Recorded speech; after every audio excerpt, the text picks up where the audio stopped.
जो इन्होंने जो डिस्टॉर्ट किया, अब तो 10 साल हो गए सरकार को,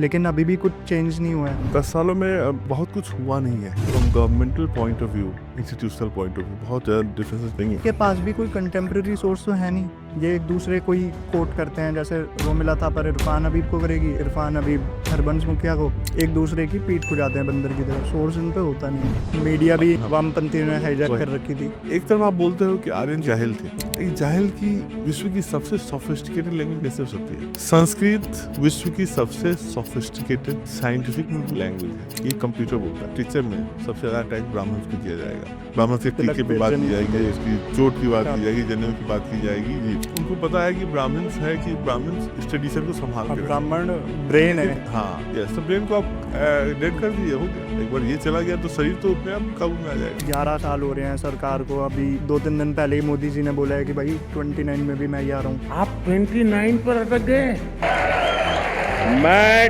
2047 के लिए लगा हुआ हूँ। तो मतलब क्या चीज़ है जो रोक रही है, जो हम कर नहीं पा रहे कि भाई ये एजुकेशन सिस्टम को चेंज करना और ये सब जो डिस्टॉर्ट है उन्हें ठीक करना। मुझे लगता है कि वो हमारे फोकस पे अभी भी नहीं है।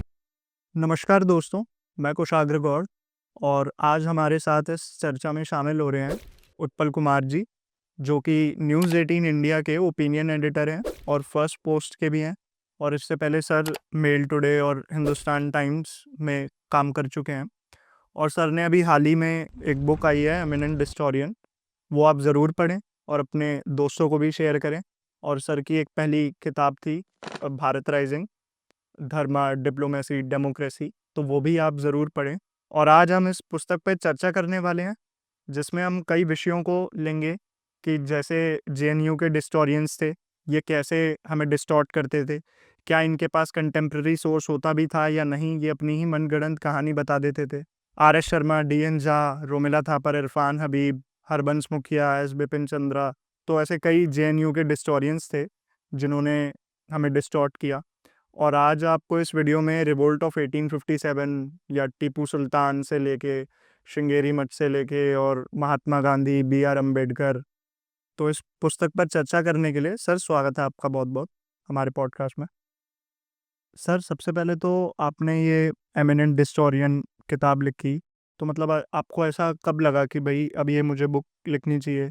और जैसे कि जेएनयू के जो इतिहासकार थे, चाहे वो रोमिला थापर हो गई, इरफान हबीब या D N Jha, R N Sharma और ये हरबंस मुखिया, तो मतलब ये जो इन्होंने जो डिस्टॉर्ट किया, अब तो 10 साल हो गए सरकार को, लेकिन अभी भी कुछ चेंज नहीं हुआ है।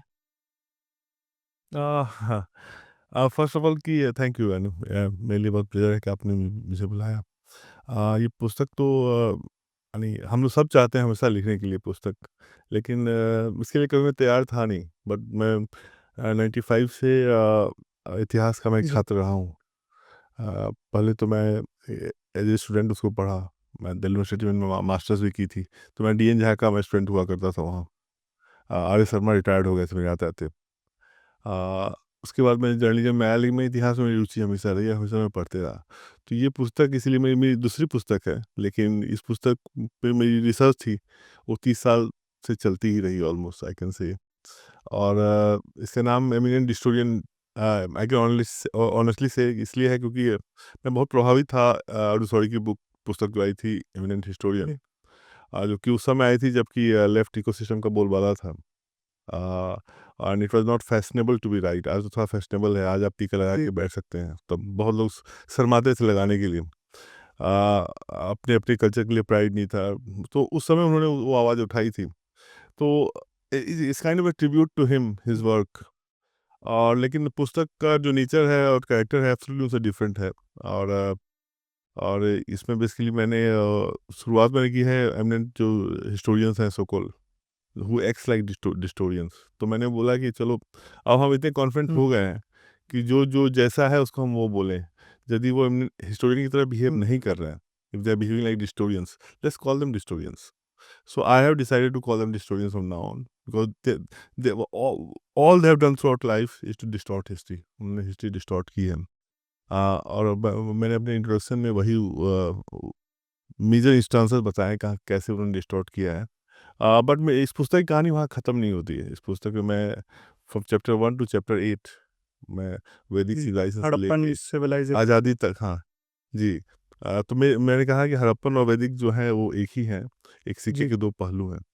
और जब वो ख़त्म होती है तो आज़ादी मिलने पे देश की वो एक पुस्तक ख़त्म होती है। और जहाँ तक आपका दूसरा सवाल है, 10 सालों में बहुत कुछ हुआ नहीं है from governmental point of view, institutional point of view बहुत ज़्यादा डिफरेंसेस नहीं है। अब जाके आई थिंक 3-4 महीने पहले एनसीईआरटी में ये डाला गया कि हाँ भाई आर्यन इन्वेजन माइग्रेशन थोड़ी गलत है, उसे हटाया गया। अब जाके मैं उसे पढ़ा नहीं हूँ, भी गलत सुना है। मान लिया है कि ये तो एकदम पूरी तरीके से एक्सपोज हो गई है, लेकिन अभी भी पढ़ाई जा रही है, जैसे मुगलों के बारे में पढ़ाया जा रहा है।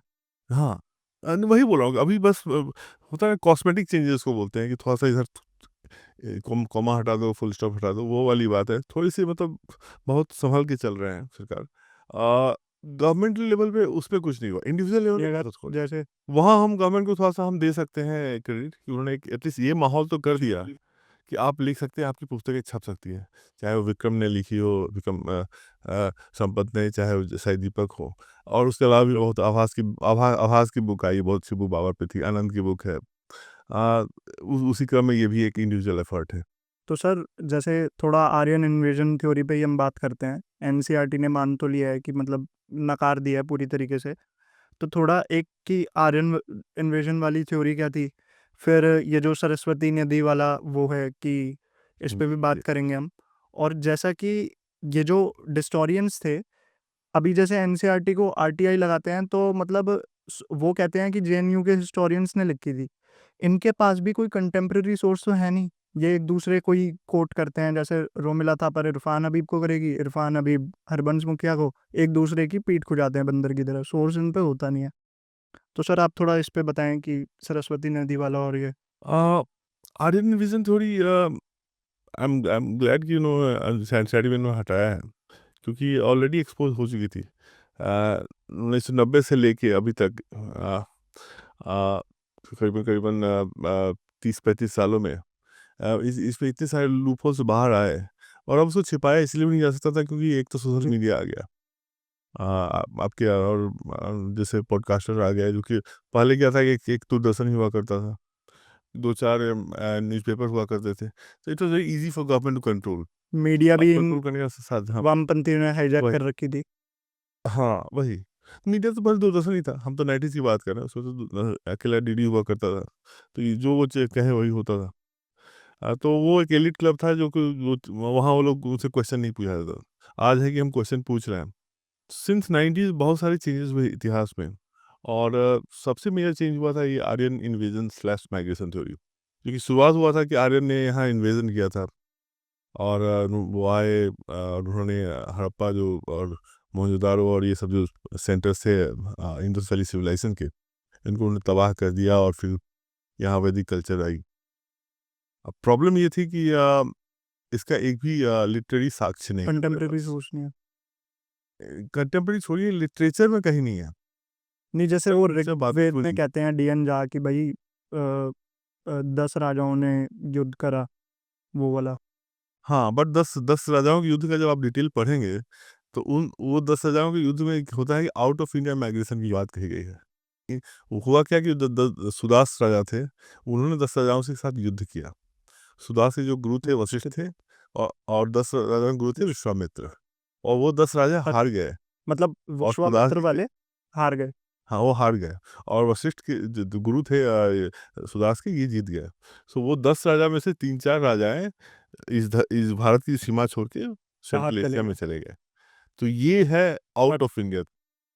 यहाँ हमारी किसी लिटरेचर में ये नहीं कि हम बाहर से यहाँ हैं। और यही सबसे मेरी जो आर्यन जो इन्वेजन थ्योरी का सबसे बड़ा वो जो मुझे खटकता ये है कि इतना कॉमन सेंसिकल एरर ये करते हैं। आप देखिए किसी भी सभ्यता में, किसी भी आप समाज में आप जाएंगे, तो उनकी मेमोरी में ना माइग्रेशन हमेशा रहता है याद। आप जोरोस्ट्रियन से पूछे, पारसी भारत में आए, 7वीं शताब्दी में आ गए थे बहुत लोग, प्रताड़ित होकर ईरान से आए। उन्हें अभी तक याद है कि उनकी जन्मभूमि की कौन है, कहाँ से वो आए थे। ऐसे सबको याद, जो और ओरिजिनल जोरास्ट्रियंस जो पर्सन ईरानियन सिविलाइजेशन थी, जो कि वैदिक सभ्यता के साथ वो भी पनपी थी, एक साथ समकालीन थी। उनके इतिहास में अवेस्ता अवेस्ता बोलते हैं, उनका उनका उनका ग्रंथ है अवेस्ता। अवेस्ता बोलता है कि उनकी जन्मभूमि भारत है। तो सबको याद रहता है कि जो कोई माइग्रेट करता है तो भूलता नहीं। जैसे मुझे याद है मेरे मेरे ग्रैंडफ़ादर के 2-3 जनरेशन पहले हम भोजपुर एरिया से हमारे परिवार जुड़ा हुआ था। नॉर्थ बिहार में गया, माइग्रेट किया। तो माइग्रेशन हमें याद रहता है, हम भूलते नहीं हैं। In fact there are many Incas जो सेंट्रल एशिया में है, सेंट्रल अमेरिका में जो है इंका और एज़्टेक, उनकी भी माइथोलॉजी में है कि हम माइग्रेट करके यहाँ आए हैं। भारत की ही इकलौती ऐसी सभ्यता है जिसमें हम कभी नहीं कहते कि हम बाहर से आए हैं। सारे टेक्स्ट बुक कहते हम हैं कि यहाँ हमारा ये जन्मभूमि है, हमारे पुण्य भूमि है, हम यहीं से हैं और यहाँ से हम बाहर गए हैं, यहाँ हम आए नहीं हैं।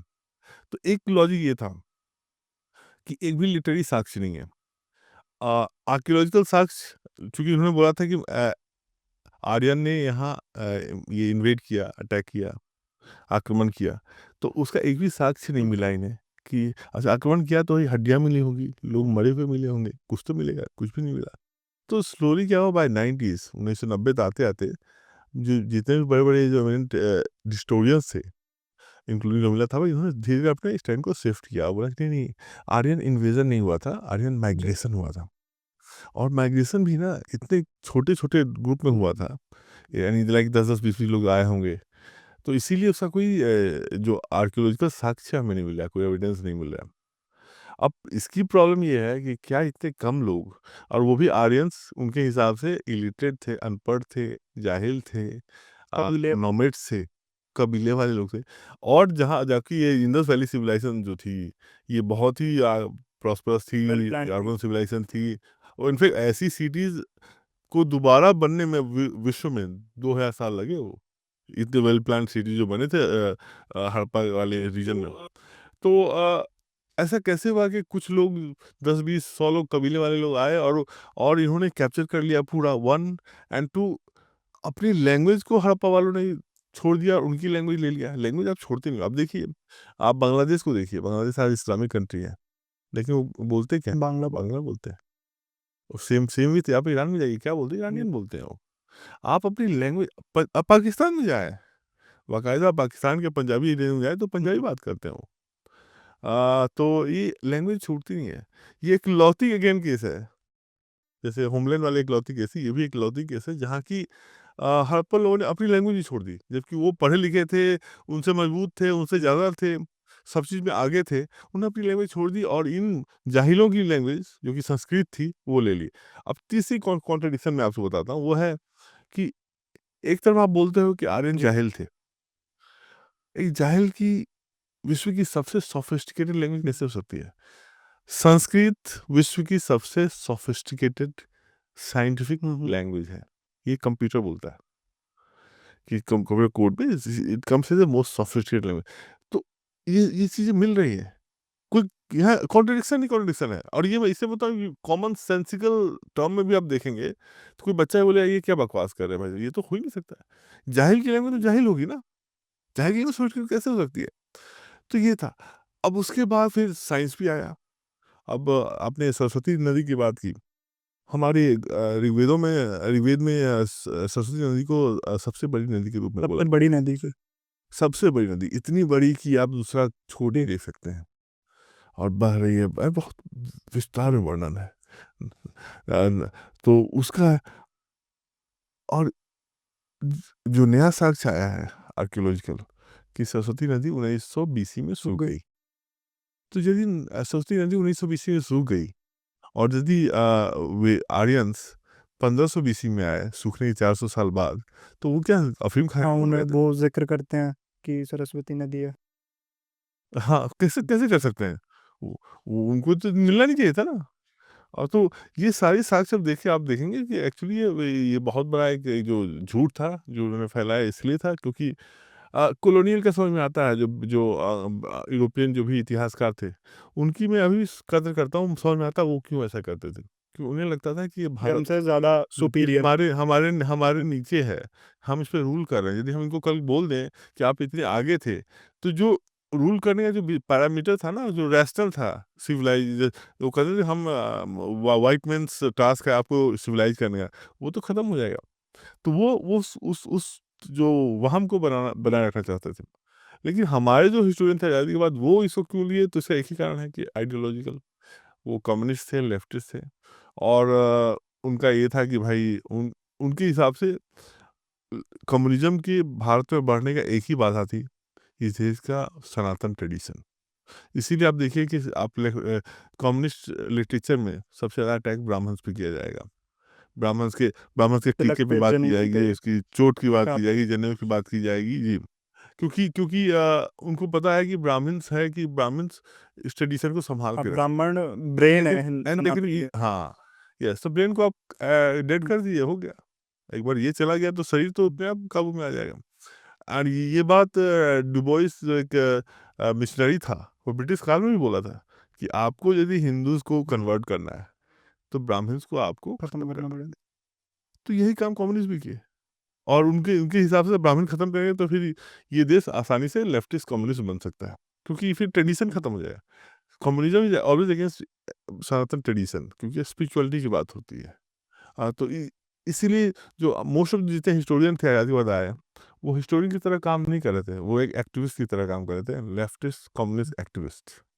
इसीलिए उनको मैं हिस्टोरियन भी बोलता हूँ। डिस्टोरियन तो वो थे ही, उन्होंने एक तरीके से हमारी हिस्ट्री का हलाला करा टाइप। और जी। मतलब जैसे कि अभी हम ब्राह्मणों पे बात कर रहे थे, तो जैसे ब्राह्मणों ने जैसे अत्याचार करा और इतना डिस्टॉर्ट है और इतना जहर है आज भी कि ब्रेस्ट टैक्स लेते थे और मतलब ब्रेस्ट टैग पढ़ने नहीं छोड़िए दिया अब जाता था। आप, हाँ, अभी अब कुछ समय पहले आपने बात की थी नालंदा महाविहार की।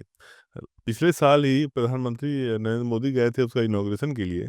तो बहुत सारे हमारे मेनस्ट्रीम मीडिया में एक खबर चली थी फिर से कि इतिहास को ठीक करने की ज़रूरत है, क्योंकि नालंदा महाविहार को तो ब्राह्मणों ने तोड़ा था। खबर चली थी।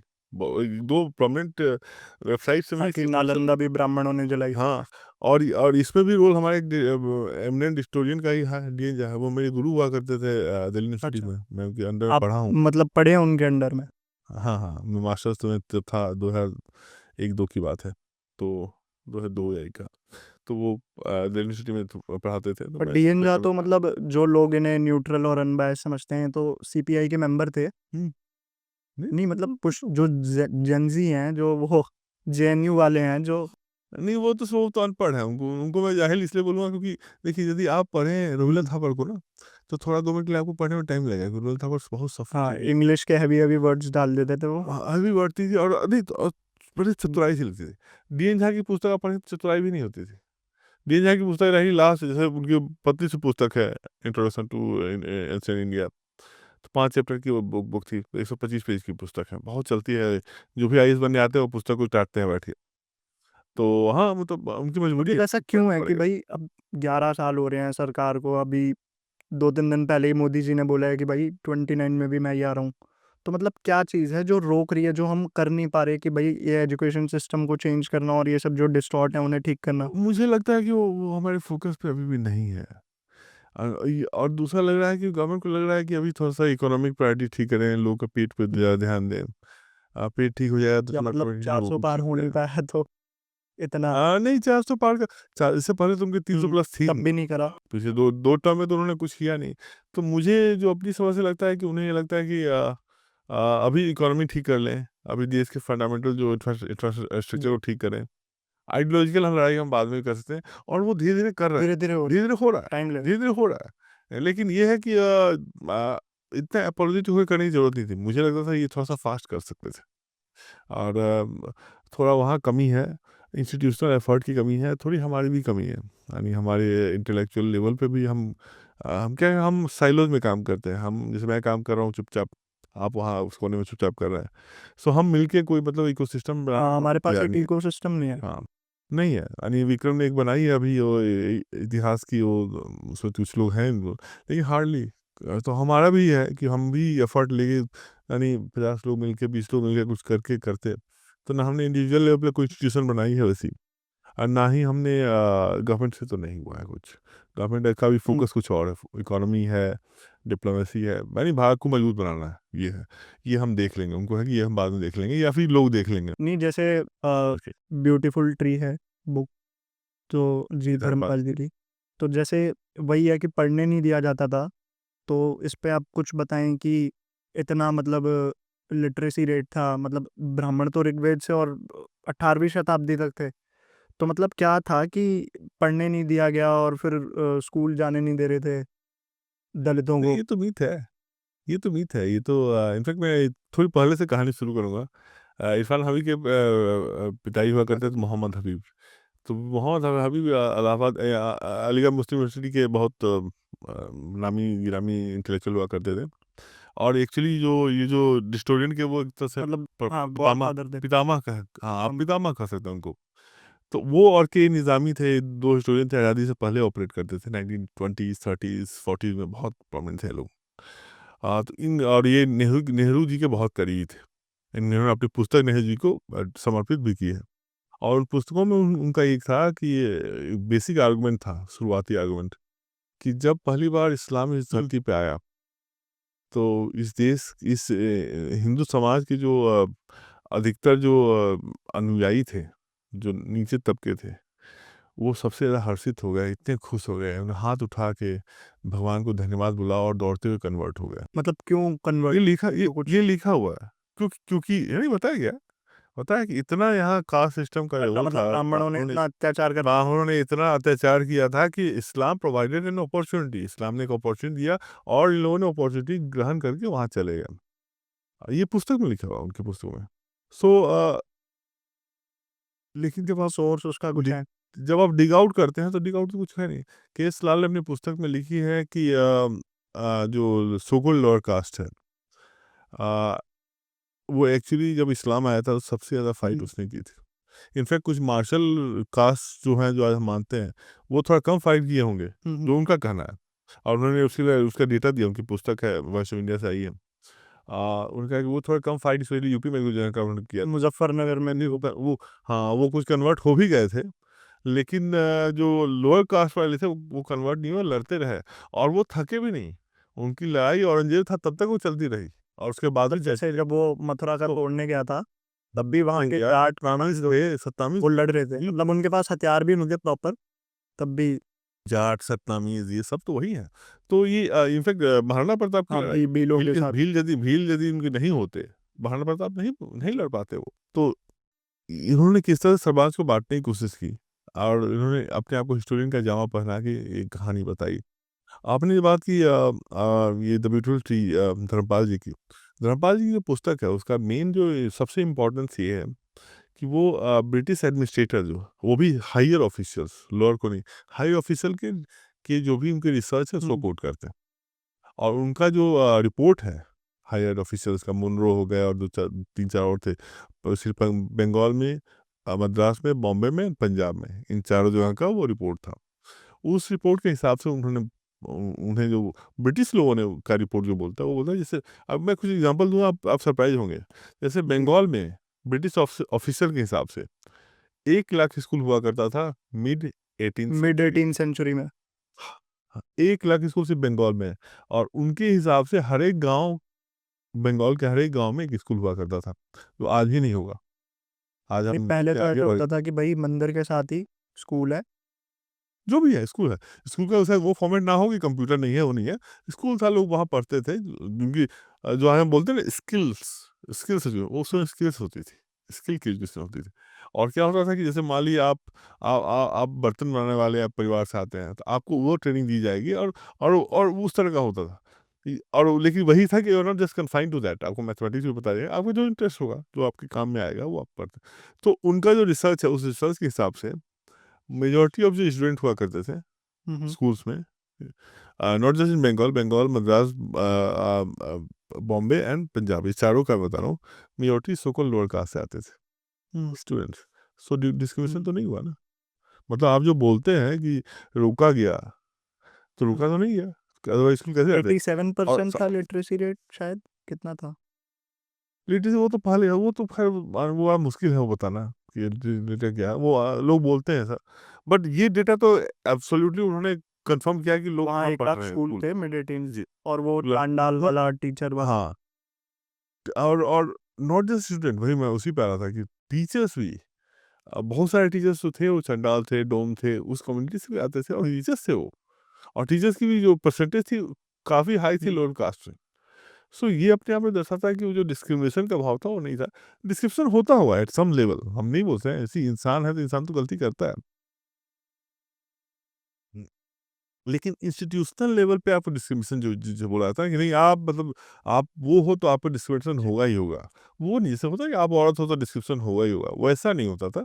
अब कोई बेवकूफ़ है, कोई मूर्ख है, कोई क्रिमिनल माइंड है तो वो क्राइम करेगा, हम्म। दैट्स द डिफरेंस, बट उसको हम क्राइम एक के रूप में कान नहीं में लेते, जैसे उसको वो हम कहते हैं कि क्या पिघला के डालते थे और क्या क्या, मतलब इतना जहर ब्राह्मणों के प्रति।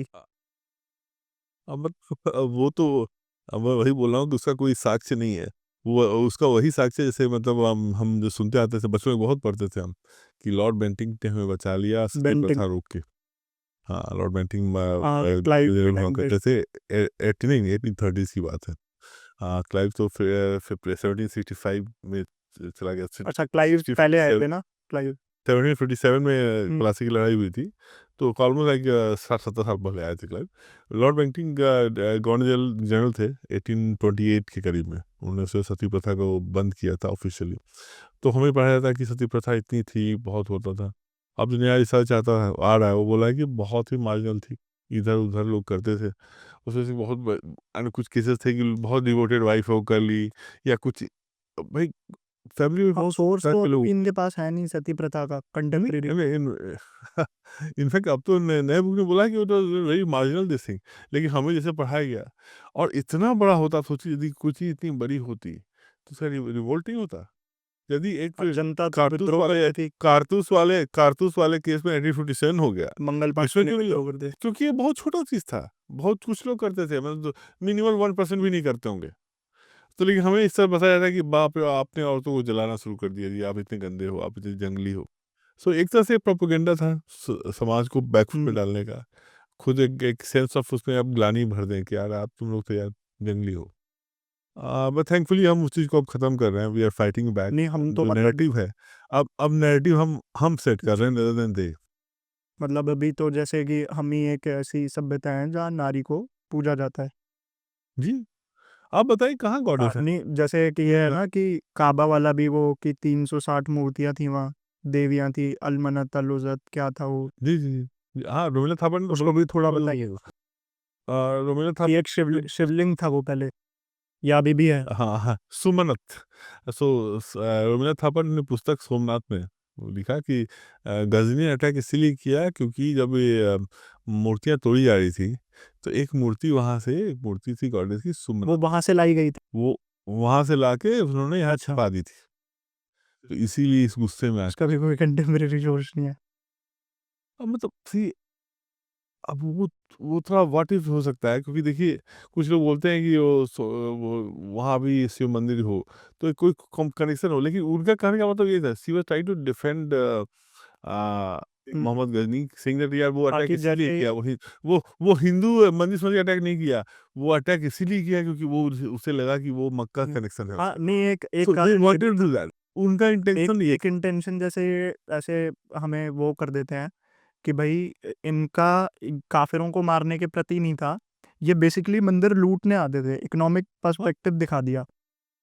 ये तो मोहम्मद ये हबीब साहब का ये पेट थ्योरी है, और इसको बाद में इन सब ने लिया। शुरू में इन लोगों ने ये कहा कि नहीं नहीं बहुत तोड़ा नहीं है, और जो तोड़ा भी है, क्योंकि अब जैसे सोमनाथ में तो रिकॉर्ड है ना, तो जो तोड़ा भी है वो इसलिए तोड़ा है क्योंकि आप लोगों ने मंदिरों में इतनी सोना चांदी क्यों रखती है? मंदिर पूजा पाठ की जगह, पूजा करते हैं आप, वाई क्यों सोच ऑफ मनी, वेल्थ क्यों रखना है? इन बेवकूफ़ों को पता नहीं था, या हमें हमें गुमराह कर रहे थे, आई थिंक हमें गुमराह कर रहे थे कि मंदिर हमारे से पूजा पूजा पद्धति की वो मतलब सनातन प्रथा की नहीं। शक्ति का केंद्र है मंदिर तो। हाँ, आप इनफैक्ट जो वाणिज्य जो ट्रेड होता है, ट्रेड में स्पेशली सी ट्रेड जो बाहर जाते हैं सी में, वो ट्रेड का जो मेन इन्वेस्टर होता था वो जी। मंदिर होता था, क्योंकि वो बहुत खतरनाक होता था ना, आप सी में गए हैं वापस नहीं आए, सब चला गया, तो कौन उसमें बैंक तो नहीं है नहीं कि बैंक आपको देगा, तो वो जी। टेम्पल देता था, वो रिस्क लेके देता था आपको। एजुकेशन में स्कूल्स में वो देता था। या बहुत सारे अभी भी देखिए बहुत सारे जो डांसर्स बचे हैं मंदिर की वजह से बचे हैं ना, जो पुराने क्लासिकल डांसर साउथ में साउथ बचे में हैं, टेम्पल से बचे हैं। जी जी।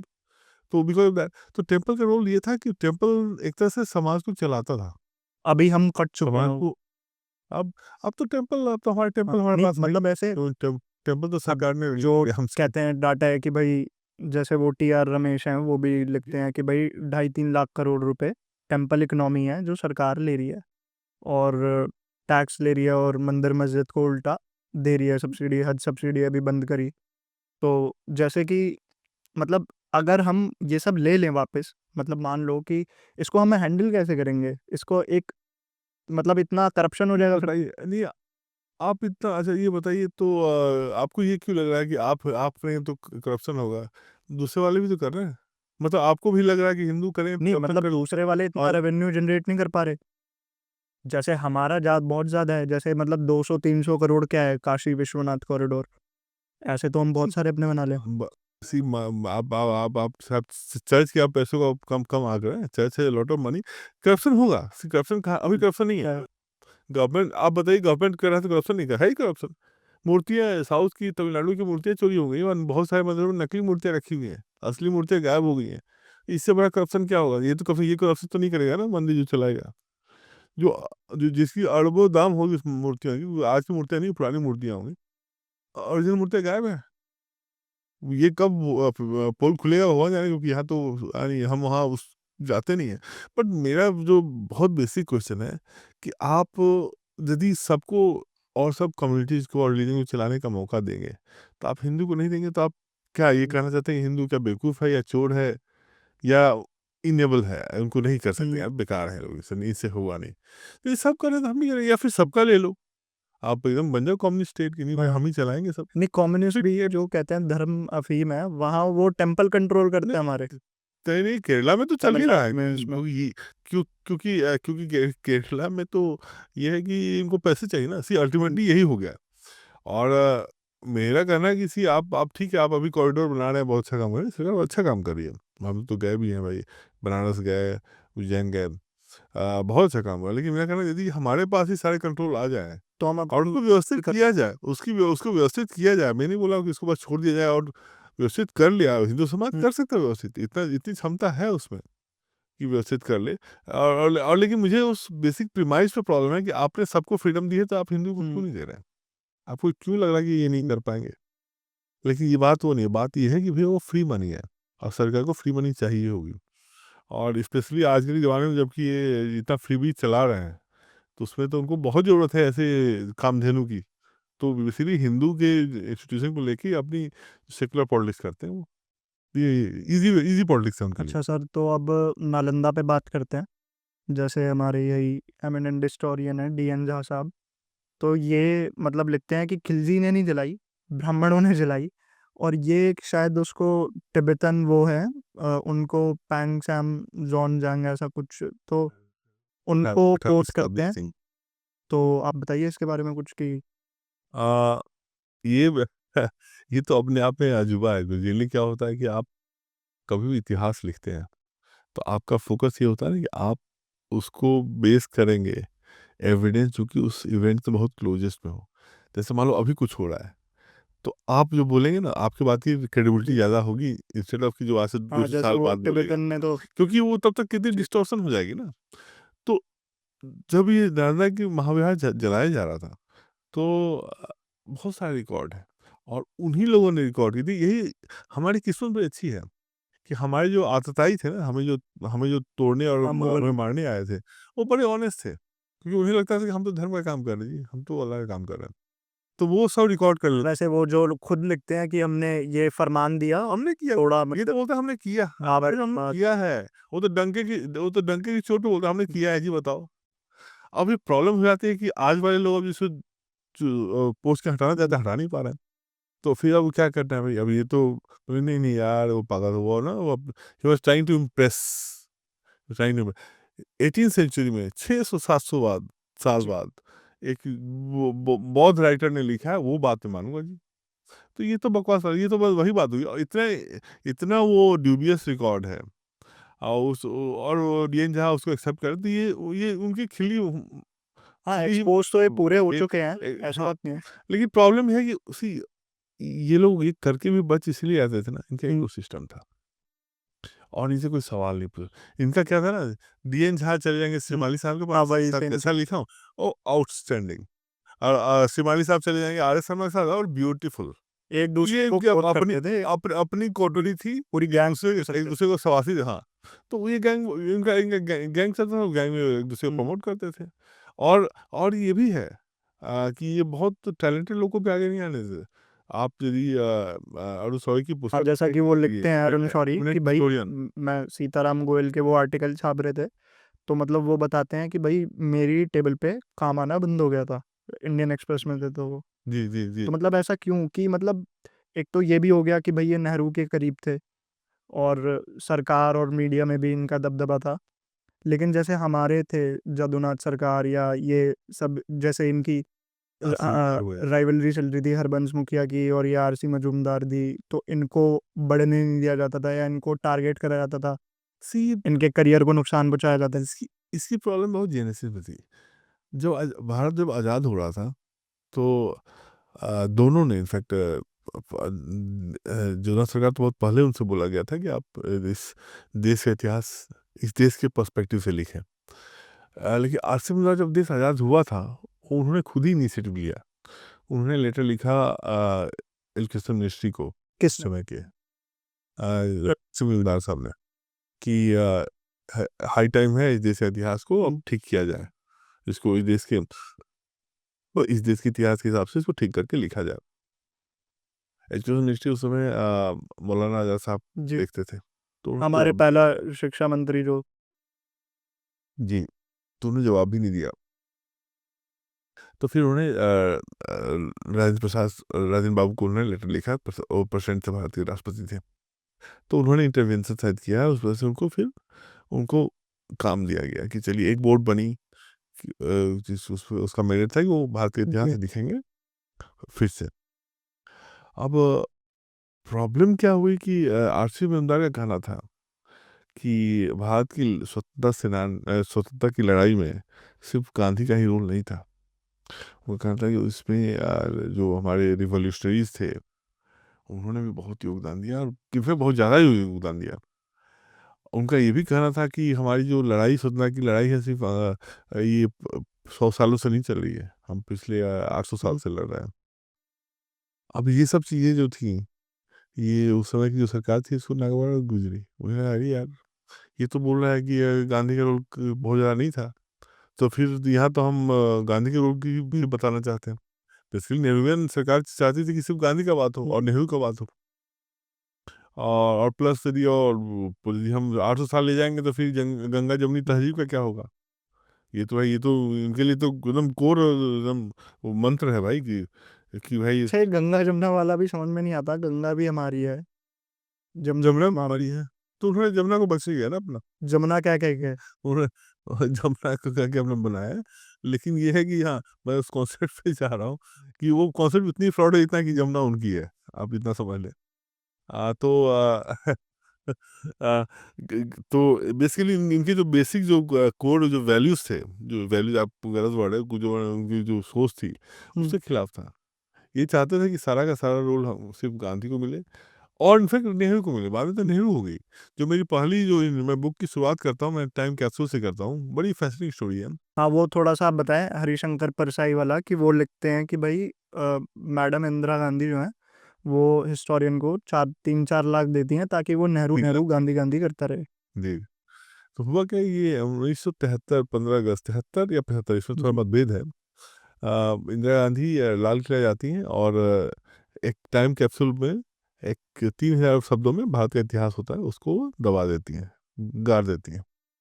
और टाइम कैप्सूल होता क्या है कि आज से 100 साल बाद या 500 साल बाद को फिर खोद के आप उसको, जो भी पढ़ेगा, तो उसको उस समय का इतिहास पता चलेगा। तो ये उन्होंने गाड़ दिया। अ, उसके बाद जब इमरजेंसी हटती है 77 में, नई सरकार आती है, तो उन्होंने उसको खुदवा के निकलवा दिया। तो जब वो निकलवा रहे थे, तो निकलवाने के बाद एक हमारे बहुत बड़े सोकल हिस्टोरियन हुआ करते थे, S S Gopal. Gopal. S Gopal थे, वो बेसिकली बायोग्राफर थे नेहरू के। उनकी जो बायोग्राफी है उन्हें बहुत इकोसिस्टम में पान मार्केट का। हाँ, इकोसिस्टम में बहुत उसको ऑथोरिटेटिव बायोग्राफी बोलते हैं। शायद नेहरू को बहुत फेवरेबल थी वो, इसीलिए। तो वो और वो पुत्र थे, सुपुत्र थे आपको एस राधा कृष्णन के।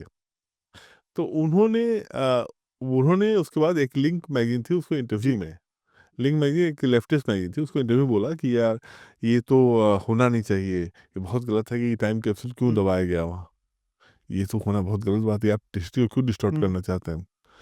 आ, और फिर उन्होंने फिर नेक्स्ट लाइन में ये बोला कि उन्होंने उसको इंदिरा गांधी गवर्नमेंट को उन्होंने क्रिटिसाइज करना शुरू किया, उसको फासिस्ट जी सरकार बोली। अब आप थोड़ा सा डिग आउट करिए तो पता चलेगा कि जो टाइम कैप्सूल के जो प्रणेता थे, जो उसको लीड कर रहे थे उस इनिशिएटिव को, वो एस गोपाल ही थे। तो एस गोपाल आज गाली दे रहे थे जैसे सरकार गिर गई, और आज से तब 4 साल पहले वो वही थे जो कि इंदिरा गांधी के कहने पे इसको आगे बढ़ा रहे थे। और उन्होंने एक मद्रास यूनिवर्सिटी के प्रोफेसर को 3 लाख रुपए में बोला कि आप 3000 शब्दों का इतिहास लिखें, जिसमें सिर्फ नेहरू और इंदिरा गांधी का नाम तो हम हो। बोले बोले और उन्होंने क्या किया, कोई इफ एंड बट। हाँ वही, और नहीं, जो बोले नहीं, उसमें सिर्फ इंदिरा और नेहरू की ही बात हो, महात्मा गांधी की बात नहीं है उसमें। उसमें महात्मा गांधी का भी चूचू वर्ड नहीं है, सिर्फ ये है। और ये बात उन्होंने ही की है। और जैसे सरकार गिरती है, वो पलट जाते हैं और अपने मॉरल हाई ग्राउंड ले लेते हैं। तो ये हमारे डिस्टोरियन का जो डीएनए है, ये है कि ये मतलब ये जो डबल, जो दोगलापन वाला जो फेस है, 2 फेस होता है, वो हमेशा लेके वो चले। तो अभी जैसे अब गांधी की बात आई गई है, तो मतलब एक थ्योरी ये है कि गांधी प्लांट किए गए, और एक ये है कि भाई गांधी का रोल उतना नहीं रहा, क्योंकि मतलब जैसे कि उन्होंने 22 तक आंदोलन चला, फिर सब कर दिया, फिर 42 में जाके भारत छोड़ो आंदोलन आ रहा है, जो कि लगभग फ्लॉप ही हो गया। तो उस समय फिर पैरेलली अगर देखा जाए कि जहाँ हम जैसे लोगों को डिबेट में फंसाने के लिए वो कह देते हैं कि भाई गॉडजे या गांधी, गॉडजे या गांधी, तो वो गांधी और जिन्ना वाला रह जाता है इशू। जैसे जिन्ना का एक शायद शेर भी था कि एक काफिर के वास्ते इस्लाम छोड़ दिया, और ये कायदे आज़म है या काफिर आज़म।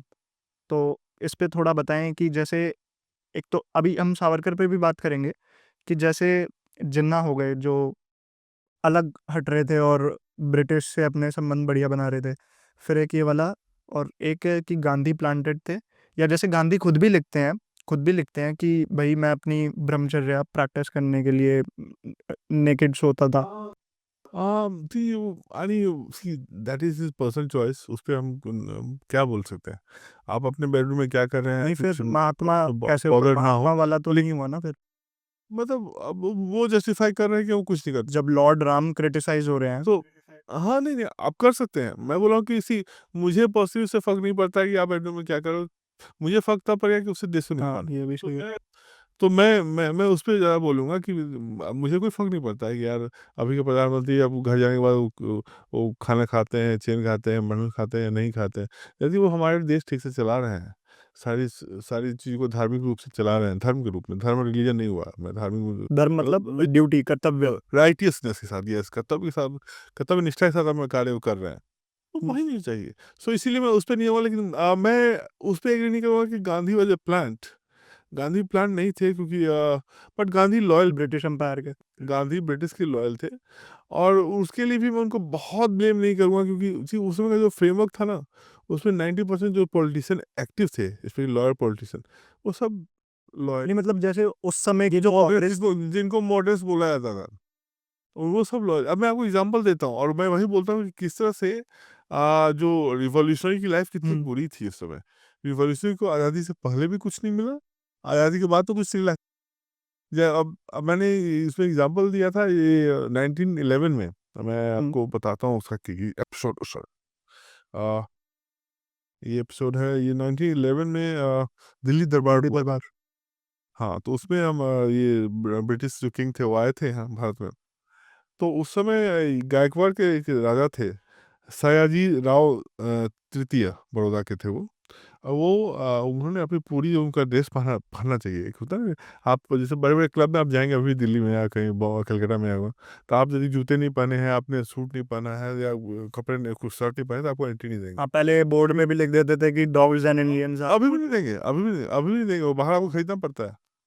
तो आप जिस चप्पल में चले जाएँ आपको कुछ नहीं देंगे वो। तो इनका भी एक ड्रेस था, तो उन्होंने पूरा ड्रेस नहीं पहना था। और एक सेरेमोनियल होता है कि जब आप राजा से मिलो तो आपको झुकना पड़ता है। 3 बार 4 बार कुछ ऐसे कुछ है।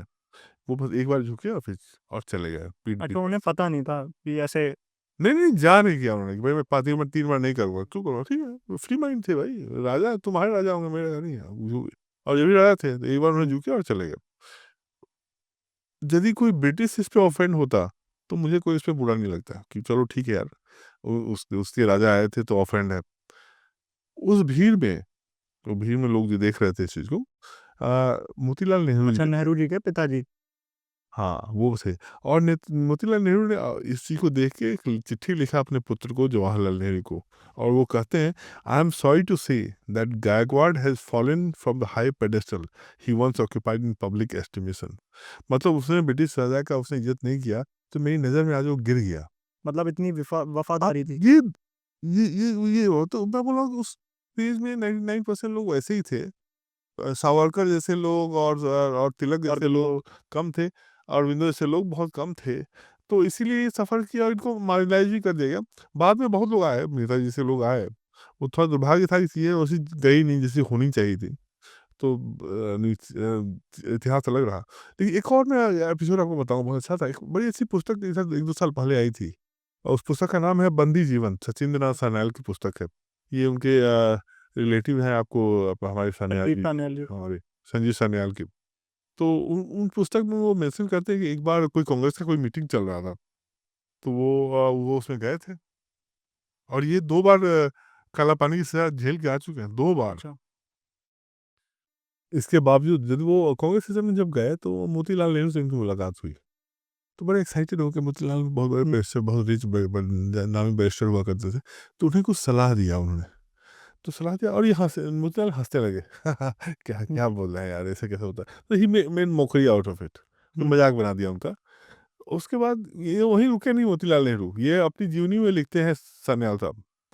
उसके बाद जब भी वो गुज़रते थे ना, तो सान्याल जी को देख के मोतीलाल मुस्कुराते थे। नेहरू हाँ, अब बोलते और कोई आइडिया हो तो आप शेयर अच्छा करें ऐसे हम मजाक उड़ाते थे। मज़ाक उड़ा के। मतलब ये इनका जो एटीट्यूड था ना कि हम बहुत बड़े हैं हाँ, वो और इन्होंने सॉफ्ट किसी को सेकंड मैंने हाँ, एंटाइटलमेंट था और उसी समय से था जब बेटी ये 1910-20 की बात मैं बोल रहा हूँ। तो एक्सेस एंटाइटलमेंट से वो लोग ही गुज़ारे थे क्योंकि सरकार उनकी फ़ेवर में थी। पूरा इसमें सब सिस्टम क्या था ना कि हाँ, उस समय से ही था। क्योंकि ब्रिटिश सरकार को भी यदि मौका मिले तो गांधी से डील करेगा ना, सावरकर से डील करना नहीं चाहेगा। कि सावरकर से डील करेगा तो हो सकता है कि भाई या फिर सावरकर भगत तो सिंह से डील मतलब करने में समझौता मुश्किल है। करते नहीं। वही या भगत सिंह से आप नहीं करो या फिर बोस से ना कर पाओ। So they will always prefer Gandhi और नेहरू कि हाँ भाई इसे जो बोलो मान जाएँगे जी। तो चलो ठीक है, इनके साथ नेगोशिएट कर लेते हैं। इनको बड़ा बना लेते हैं। इनफैक्ट सान्याल ने उसी पुस्तक में एक एक और मेंशन किया है जवाहरलाल नेहरू के साथ और सान्याल कहते हैं कि उनको मैंने कुछ-कुछ सलाह दिए थे और जवाहरलाल नेहरू इस तरह से मुझे देख रहे थे कि जैसे वो मेरी बात सुन के मुझ पे उपकार कर रहे हैं। यानी he doing me some favour. तो ये तो उनका सेंस ऑफ एंटाइटलमेंट आज़ादी से पहले का था। तो जब वो पावर में आया तो उनका सेंस ऑफ एंटाइटलमेंट क्या हुआ आप समझिए और हम देख हाँ, रहे अभी हैं। भी हम देखते हैं कि जैसे वो पू पूरी पूरी इतिहास उन्होंने अपने कैप्चर कर लिया और अभी भी राहुल गांधी तो मतलब मनमोहन सिंह वो बैठे डायरेक्ट होते थे तो एसपीजी आके उठा देती थी कि उठो ए, मैडम को बैठना आप वो तो ठीक है उस समय तो चलिए उनकी सरकार थी भाई। अभी भी तो उसी भी टाइप वो में है वो। अभी भी राष्ट्रपति उसी जी तरह के से बारे में बात बोलता करते हैं हाँ। अभी भी वैसे बेचारी बोरिंग भाषण। क्योंकि वो एंटाइटलमेंट है। अगर राष्ट्रपति के भाषण में भी वो कॉमेडी ढूंढ रहे हैं तो इससे उनका मतलब आईक्यू लेवल क्या है ये पता चलता है। अच्छा सर, तो अभी जैसे एक जिन्ना वाला टॉपिक रह गया कि जिन्ना हो गए या जैसे मतलब हमें वो सोशल रिफॉर्मर में पढ़ाया जा रहा है अभी भी बच्चों को कि भाई सर सैयद अहमद खान हो गए निजामत या जैसे वो हो गए राजा राम मोहन रॉय। तो इनके बारे में थोड़ा बताइए कि ये मतलब वैटिकन के प्रति या मतलब मिशनरीज के प्रति इतने वो थे, लॉयल थे। तो जैसे जो सती प्रथा के खिलाफ थे, जैसे राजा राम मोहन रॉय। हाँ, हाँ। तो ये भी कितना बड़ा वो है डिस्टॉर्शन। राजा राममोहन रॉय के साथ थोड़ा ये था कि वो आप बेसिकली आप इस यानी आप बोल सकते हैं ना हाफ, आप उनको देखिए या तो आप बोले, या तो आप बोल सकते हैं कि ये ग्लास आधी खाली है आदि भाई या आधी भरी हुई है। उनके साथ बहुत अच्छी चीज़ें भी थी। उन्होंने बहुत, क्योंकि वो हम समय की बात कर रहे हैं जब हिंदू समाज ना बहुत नीचे गिरा हुआ था, तब कोई लीडर नहीं था हमारे पास। लीडर नहीं था और उस समाज में उभर रहा था। अब देखिए 1857 में, 1857 की जो आप नेचर देखेंगे, हम बोलते हैं ना यहाँ सावरकर की मैं सोच की गलती मानता हूँ, मोर पॉलिटिकल अप्रोच था। सावरकर बोलते हैं 1857 की लड़ाई आज़ादी की लड़ाई थी हमारे हाँ, एक इस पे भी करेंगे कि भाई रिवोल्ट ऑफ ये 1850 नहीं थी। क्या सावरकर ने वो it was largely led by Muslim interest and it was largely had the same. नहीं है कि ये भी होता है ना कि टू नेशन थ्योरी सावरकर ने दी, तो सावरकर से पहले शायद ये दे चुके थे सर सैयद अहमद खान या जो भी। टू नेशन थ्योरी तो सावरकर कहाँ देंगे? टू नेशन थ्योरी तो अन्य तो सावरकर का मसले तो बोल ही देंगे भाई साथ में रहते हैं हम तो। बट ये है कि सावरकर रियलाइज दैट ये दोनों नहीं रह पाएंगे, तो फिर सावरकर को सिर्फ हम क्यों ब्लेम कर रहे हैं? हमें फिर तो ये आपको अम्बेडकर को ब्लेम करना चाहिए। अम्बेडकर ने भी बोला कि ये दोनों साथ नहीं रह पाएंगे भाई, हिंदू मुसलमान। अम्बेडकर तो यहाँ तक बोले थे कि आप पार्टीशन कर रहे हैं तो आप ऐसा करें कि ट्रांसफर ऑफ पॉपुलेशन भी कर लें। और वो आप देखें तो आज की सच्चाई में देखें, ये सुनने में गलत लग सकता है हमें, जो आज बांग्लादेश में हो रहा है, क्या ट्रांसफर ऑफ पॉपुलेशन नहीं होना चाहिए था? वहाँ 1/3 जो पॉपुलेशन थी हिंदू थी आज से 50 साल पहले, आज वो घट के 7% हो गए। तो फिर या पाकिस्तान में भी जैसे सियालकोट वाला था पाकिस्तान में, हाँ डायरेक्ट हाँ, प्रेसिडेंट डे के बाद। तो एग्जैक्टली तो पाकिस्तान में तो मैं इसलिए पाकिस्तान का नहीं बोला, पाकिस्तान में उस समय उन्होंने ट्रांसफर कुछ किया था। ये जैसे हो भी रहा था, जैसे गांधी ने नेहरू ने रोक दिया था ना, तो मेवाड़ वाला यही इंसिडेंट, जी जी जी तो उस पर भी थोड़ा बताया। जी। तो बेसिकली टू नेशन थ्योरी थी, ये तो सबने बोला था। तो इसके लिए भी सिर्फ सावरकर को ब्लेम करना या सिर्फ किसी एक को, जो भी ट्रू नेचर ऑफ इस्लाम को समझा, जिसने भी समझा उसने यही बात बोली कि देखिए दे कांट कोइंसाइड, एक साथ तो नहीं रह सकते हैं, वो अलग ही रह सकते हैं। और पिछले 70 साल का इतिहास यही बताता है कि गांधी गलत थे इस मामले में। और और क्या, जैसे अम्बेडकर ने 46 में ही लिख दिया कि भाई सावरकर और ये आपको अम्बेडकर सही थे। उनकी जो सोच थी सही थी। वो समझ सकते थे कि वो किस प्रॉब्लम से डील कर रहे हैं। इस्लामिज्म में माइनॉरिटीज की कोई जगह नहीं है। इस्लामिज्म में सिर्फ एक ही फेथ रह सकता है। इनफैक्ट उस फेथ में भी एक प्योरिटिकल फेथ रह सकता है। देखिए आप पाकिस्तान में क्या हो रहा है, आपस में ही लड़ रहे हैं। पाकिस्तान में सिर्फ सुन्नी रहेगा, शिया भी वहाँ प्रॉब्लम में है। अहमदिया की तो बात शिया छोड़ तो ये शायद अपने ओवैसी जी हैं शिया। तो क्या होता है कि जब एक कॉमन इनमी होता है तो सब मिल जाते हैं, लेकिन जब उनको फ्रीडम दी जाती है ना, जैसे मान लीजिए कल को ये भारत मान लीजिए इस्लामिक दारुल उलूम हो गया, तो फिर इनमें और सुन्नियों में लड़ाई होगी, तो फिर वो बोलेंगे हम में कौन। हाँ, पाकिस्तान में तो पठानों को काफिर घोषित कर दिया है। जी जी, वही है। तो वो चलते रहेगी, क्योंकि फिर वो आपस में लड़ेंगे, हम और 5 में कौन बचा है जो ट्रू ट्रू मुस्लिम है। तो वही बात चल रहा है पाकिस्तान में, शिया को टारगेट कर रहे हैं, अहमदिया में जी। कर रहे हैं। अभी जैसे अब थोड़ा अम्बेडकर को थोड़ा डिटेल में ले लेंगे हम, कि जैसे क्विट इंडिया मूवमेंट पूरी तरीके से फ्लॉप हो गया। अब जैसे सर अरुण शौरी हैं जो लिखते हैं कि भाई वेयर वॉज अम्बेडकर इन 1942। फिर अम्बेडकर ये भी कह देते हैं कि भाई allow me to say that British have a moral responsibility towards the schedule caste. तो इस पर थोड़ा सा कि भाई see Ambedkar, to be honest, जैसे गांधी हरिजन क्या के थोड़ा वो बीज डाल रहे थे कि भाई ये अलग ही हैं। अम्बेडकर की जहाँ तक बात आती है, अम्बेडकर थोड़े से कॉम्प्लिकेटेड कैरेक्टर रहे हैं। उनको उनके डिफरेंट सेट्स है, उनको मतलब एक सेट में देखना है कि मतलब अच्छा ये प्रो ये है, एंटी ये है, वो बड़ा मुश्किल है। पार्ट ऑफ हिज जो उनकी फिलॉसफी थी, जो भी फिलॉसफी यदि आप बोले तो वो उनकी अपने एक्सपीरियंसेस से थी, उन्होंने कुछ सफ़र भी की थी।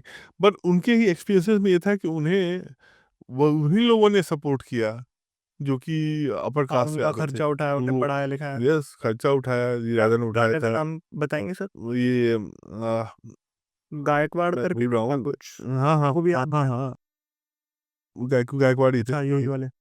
तो गायकवाड़ किंग, तो उन्होंने उठाया था। वो अच्छी पुस्तक है, ऐसा थोड़ी ने लिखी थी, उसमें अच्छा डिटेल है, मैं नाम सा भूलता हूँ।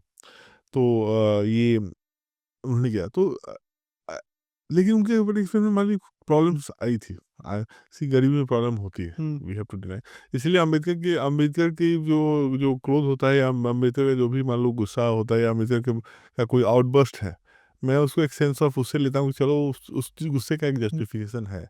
आप सफ़र करते हो थोड़ा सा, आप नहीं, वो थोड़ी जगह तो हुआ है, कुछ क्रो गड़बड़ हुई क्रोधी तो क्रोधी आप हो जाते हो। जी, जी, जी। और हिंदू समाज में हमें मानने में कोई गलती, हम मानते हैं तभी हम सर्वाइव किए। देखिए हमारे में क्या है कि हिंदू समाज ने जब भी कोई गलती की, हमेशा जैसे मान लीजिए बहुत समाज जब गिरने लगा, वहाँ गाय शंकर आ गए और उन्होंने ठीक किया।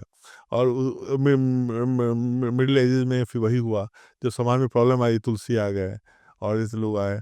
तो समाज में मतलब अंदर से भगवान निकलता है ऐसे टाइम पे भेजता है किसी को कि जब हर पे भगवान बोले गर्दन पे तलवार। समाज का एक अपना वो है, सिस्टम है जो ऑटोमेटिक बनता है। आप साइंस में मानते हैं तो आप बोलेंगे समाज में अपना कुछ एक कब्जा वो है, अपना एक है, जो कि ऐसे समय पे जो कठिन समय पे कोई ना कोई ऐसा है कि ऋषि मुनि आप निकाल देते हैं, या ऐसे कोई इंसान को हम्म, भेज देते हैं जो उसको ठीक कर देता है।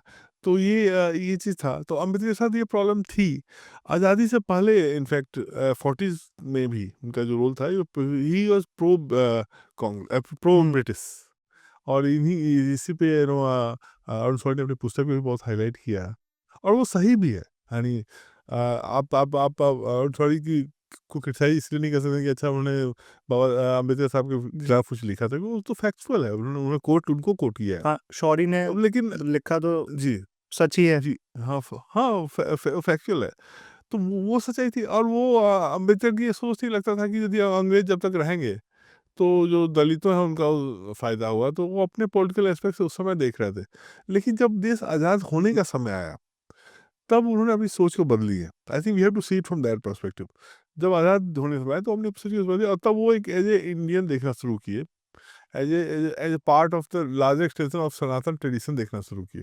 40s के बाद से जब से उन्हें एहसास हुआ कि नहीं अब आज़ाद हाँ, होगा, मतलब जैसे तो फिर उन्हें लगा कि नहीं, अब मुझे एंटी एंटी इंडिया बन के काम नहीं करना चाहिए, क्योंकि फिर तो मतलब ये तो टूट हाँ, नहीं, जाएगा। जैसे अभी एक है तो कि भाई हर जी, पॉलिटिकल पार्टी अम्बेडकर को एक इस्तेमाल कर रही है कि जाति वाला कार्ड दिखा के और ये सब।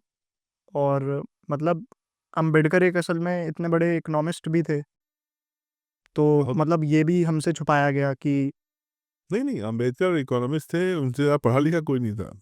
और इनफैक्ट उन्होंने उन्होंने जो नेहरू कैबिनेट से जो रिज़ाइन किया था, सिर्फ़ हमें तो बताया था कि वो जो हिंदू कोड बिल का डिले की वजह से किया था, नहीं, वो भी एक रीज़न था, लेकिन उनका एक रीज़न ये था कि उन्होंने कैबिनेट में उन्होंने अपने रेजिग्नेशन लेटर में लिखा है कि मैं इकोनॉमी में इतना कुछ जानता हूँ, मैंने दुनिया देखी है, और मुझे कोई भार दी नहीं जाती है, मुझे कोने में अब रखा। फॉरेन मिनिस्टर तो नेहरू खुद ही बन जाते थे।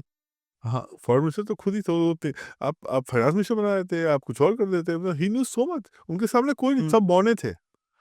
और उनकी सोच बहुत ओरिजिनल थी। सी उनके बारे में एक बात जानिए, प्रैक्टिकल थे। आप ये बोल सकते हैं, आप ये जान लीजिए कि वो ब्रिटिश के सपोर्टर हुआ करते थे, पर उनका एक रीज़न हम्म, था उसके लिए। हाँ, जैसे एक अभी एक लेकिन मिनट में आपको रोक रहा हूँ।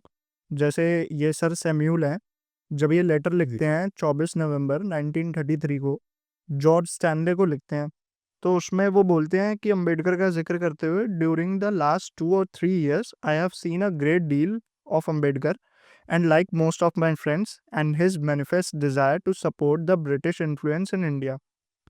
और फिर वो ये भी लिखते हैं कि he has had a big fight first of all with Gandhi and secondly with caste Hindus। तो मतलब इस पे कि 33 में तो ये पूरा नहीं, मैं वही शुरू बोल के रहा साथ। हूँ, जब तक ब्रिटिश था, जब तक उन्हें लगा था कि ब्रिटिश कहीं जा नहीं रही है, तो ब्रिटिश के साथ थे। वो अपनी कम्युनिटी के प्रति फेथफुल थे, उनका ये ध्येय था कि मैं कम्युनिटी को ऊपर ले जाऊँ, जहाँ तक ले जा सकता हूँ। लेकिन जिस दिन उन्हें एहसास हुआ कि ये देश हम्म, आज़ाद हो रहा है, उन्होंने उस लाइन को बदल दिया। फिर वो देशद्रोही वाला एंगल नहीं लिया उन्होंने। जब आज़ाद नहीं हो रहा था तो हम्म, सपोर्ट कर रहे थे। लेकिन जैसे उन्हें लगा कि आज़ाद हो रहा है, he became completely committed to the nation. और आप देखिए उसी समय उन्होंने वो पाकिस्तान में जो बात की, चाहे वो सब बात की, और आप उनके उसके बाद भी लाइन देखिए। देवेंद्रनाथ मंडल वाला इंसिडेंट। उन्हों उ उन उन उनकी हाँ, जोगीनाथ मंडल ने पाकिस्तान में रहने का वो किया। ये उन्हें मना करते हैं कि मत जाइए, आप भारत में आइए, क्योंकि ये हमारा नेचुरल प्लेस है। क्योंकि वो इस्लाम का जो नेचर वो चीज़ वो जी। जानते थे और जोगेंद्रनाथ मॉडल नहीं जानते थे। अ, और नहीं सबसे बात है हमारी जो हिस्टोरियंस हैं हमसे बताते हैं हमें उनका एक कोट है कि I will not die as a Hindu. Ambedkar का। हाँ, लेकिन वो ये नहीं बोलते हैं कि अम्बेडकर के पास चॉइस था ना, मुसलमान नहीं बन सकते थे। वो बुद्धिस्ट क्यों बने? क्योंकि Buddhist was the closest to Hinduism. In fact Buddhism तो इज़ जैसे पार्ट ऑफ खिलजी भी आया, नालंदा जलाई, तो नालंदा भी तो वही थी, बुद्धिस्ट यूनिवर्सिटी थी। नहीं ये तो जो भी हमारे इंटेलेक्चुअल्स हैं, जो भी अनबायस्ड है, वो जानते हैं Buddhism is extension of Hinduism और इसीलिए उन्होंने सनातन ट्रेडिशन को ही एक्सेप्ट किया, इतने गुस्सा होने के बावजूद भी। और ये उनको उस दृष्टि हुँ, से देखने की ज़रूरत है। अम्बेडकर को आप होलिस्टिकली नहीं देखेंगे तो आप कन्फ्यूज़ होता नहीं five blind man and elephant, किसी ने पूँछ पकड़ लिया, किसी ने सूँड़ पकड़ लिया। ये अम्बेडकर को वही हुआ, अम्बेडकर को आपको टोटैलिटी में समझना पड़ेगा। आज जब अंग्रेज़ थे वहाँ और अंग्रेज़ का जब ये था कि अंग्रेज़ कहीं नहीं जा रहे हैं और उनसे लड़ने का फ़ायदा नहीं है, तो अंग्रेज़ के साथ थे वो क्योंकि उनकी कम्युनिटी का वो फ़ायदा वहाँ दिख रहा था कि भाई लोग गरीब हैं, दबे कुचले लोग हैं, उनको मुझे करना है। लेकिन जिस दिन से उन्हें लगा कि नहीं देश आज़ाद हो सकता है और हो रहा है, he was absolutely with this country and that's why Ambedkar should be appreciated and should be appropriated by every like minded nationalist and Indian. तो सर जैसे टीपू सुल्तान के बारे में हमें पढ़ाया जाता है कि भई ये तो हीरो था एक, और क्या कहते हैं कि इसने मतलब, और ये साइड छुपाई गई कि इतने हिंदुओं को मारा, इतने मंदिर तोड़े। द स्वॉर्ड ऑफ टीपू तो आप सुल्तान। उस पे कुछ बताएँ? हम लोग बचपन में देखा करते थे द स्वॉर्ड ऑफ टीपू, मेरी फेवरेट थी वैसे वो। मैं उसमें नागालैंड में पढ़ा करता था। तो बहुत अच्छा मैच मेकिंग था वो, बहुत अच्छा। और इनफैक्ट मैं जब बचपन में देखा था तो मैं जो हिंदू रानी थी ओडियार किंग की, मैं उसको बहुत हेट करता था। कितनी गंदी लेडी है यार, कैसे ऐसे कर सकती है? स्कीमिंग एंड ये, बट रियलिटी आप देखेंगे आज एकदम उल्टी है, एकदम उल्टी रियलिटी है। ओडियार डायनेस्टी बहुत ही अच्छी डायनेस्टी थी, बहुत ही उस समय के लोग वेरी लाइक डायनेस्टी थी, बहुत लोग पसंद करते थे। इसीलिए जब हैदर अली थे तो उन्होंने ओडिया डायनेस्टी का जो था राज को माना था, हुँ। वो राजा नहीं बने थे। क्योंकि वो जानते थे कि जो जो डायनेस्टी थी वो प्रजाएँ जो वहाँ की थी वो बहुत पसंद करती थी और वो बहुत काम करते थे उनके लिए। जब वो टीपू सुल्तान आया, टीपू सुल्तान चूँकि था Tipu Sultan is like Rahul Rahul Gandhi. Gandhi. Entitled entitled young man, तो चला मैं ही राजा बनूँगा जी। मैं क्यों, जब मेरे पास पावर है तो मैं राजा बनूँगा। तो वो बन गया और वो बहुत ही फ़ैनेटिक था, हुँ, बहुत ज़्यादा। यानी इतना ज़्यादा था कि उसने राज्य का हानि तक कर दिया। आप इनफैक्ट आप you should ideally read Vikram Vikram Sampath संबंधी की की बुक बुक, भी। उसमें तो बहुत डिटेल्ड है। लेकिन आप देखिए जैसे उसने अपने फाइनेंस डिपार्टमेंट के लोगों तक को हटा दिया। फाइनेंस क्या होता था? मेनली हिंदू देखते थे। वो तो सब अनपढ़ होते थे हाँ, कबीले। उनके इस एक्सपर्टीज़ होती है ना, वो आपकी एक्सपर्टीज़ थी। तो हिंदूज़ में एक्सपर्टीज़ थी फाइनेंस देखने की। उसने उन्हें भी हटा दिया है, क्योंकि अच्छा, हिंदू काफ़िर हैं तो मतलब पूरा। नुकसान होगा तो होगा जी, हम हुँ, देख लेंगे नुकसान। उन्होंने वहाँ भी मुसलमान भर दिया। तो इस तरह का फैमिली था। मतलब ये काम औरंगज़ेब भी नहीं करता। औरंगज़ेब बहुत चालू था। औरंगज़ेब ने क्या किया देखिए, औरंगज़ेब ने अपने अपने सभा में सबसे ज़्यादा हिंदू को रखा था। हुँ, ये ऑडिट तो उसके इसी बात को बोलते हैं, देखिए औरंगज़ेब बहुत सेक्युलर है जी। वो उसके कोर्ट में इतने सारे हिंदू थे। वो क्या करता था ना, सारे हिंदू को जय सिंह, जसवंत सिंह, राम सिंह सबको बोलता था जा बेटा, तू चले जा अफ़गानिस्तान में लड़ाई कर, तू ये असम में चले जा, और एक को भेजता तू जा मराठा से लड़। और वो सबको या तो हिंदू से लड़ाता था या भाई फिर जैसे चले औरंगज़ेब या को भी फिर आप या फिर आप अपनी गलती का हटा रियलाइज़ हुआ कि भई मैं इतना टाइम वेस्ट कर दिया दक्कन-वक्कन में घूम के, मतलब अपने बेटों को भी कुछ कहा था। तो सी रियलाइज़ तो आप तभी करते हो या जब आप बहुत सी यू डाई ए हीरो, और जब आप यंग डाई होते हो तो यू डाई ए हीरो, और इफ ओल्ड इनफ हो जाते हो तो यू डाई ए विलेन। वो इतना ज़्यादा जिंदा रह गया, he could see everything. Tipu Sultan in that way lucky, वो बहुत जल्दी he was got killed, but he was actually A fanatic. उसने जो काम किए थे स्पेशली विद नायर्स, मालाबार रीजन में, ये सब जगह में मिलियंस ऑफ बहुत लोग हिंदूज़ को करते मारा। थे और बहुत ज़्यादा, और just in the name of religion he killed people. और उसके बारे में मिथ मेकिंग इस लेवल पे हुई है कि मतलब उसके फादर ने कहीं वो चंदा दिया था किसी मंदिर में, और वो कंटिन्यू कर गया, तो हमारे डिस्टोरियन ने ये बोल दिया कि देखो भाई, ये तो टिपू सुल्तान दे रहा था। अरे उसके पापा दे रहे थे, वो उसको हाँ, पता ही नहीं चला ना, ये बताया नहीं हमें। तो कंटिन्यू कर गया, वो जी। कंटिन्यू कर गया। तो इस तरह की मिथ मेकिंग हुई है, और उसको हम स्वतंत्रता सेनानी बताते हैं, इंडिपेंडेंस। अरे भाई अपनी लड़ाई लड़ रहा था वो अफगानिस्तान के राजा को बुला रहा था कि आप अटैक करो इंडिया पे। ऐसा स्वतंत्रता सेनानी आप देखा है आपने? सो हम बनाते हैं, तो ये तो खैर is a classic example what is wrong with Indian historiography and our eminent historians. तो सर बहुत-बहुत शुक्रिया आपका। एक तो आप आए और आपने समय निकाला और आपने किताब भी बहुत बढ़िया लिखी, भारत राइजिंग और एमिनेंट हिस्टोरियन। थैंक यू, तो मैं थैंक यू। आप लोगों से भी, दर्शकों से भी निवेदन करता हूँ कि आप सर की किताब एमिनेंट हिस्टोरियन है और भारत राइजिंग है, खान मार्केट गैंग और पूरा लुटियंस माफिया, ये सब आप पढ़ें। पूरा जेएनयू के जो हिस्टोरियंस थे, Romila Thapar, Irfan Habib, R S Sharma, DN Jha, Harbans Mukhia, ये सब आप पढ़ें, आपको अच्छी लगेगी और आप ज़्यादा से ज़्यादा लोगों को भी पहुँचाएँ, बताएँ कि सच क्या था। धन्यवाद sir. Thank you, okay. Thank you very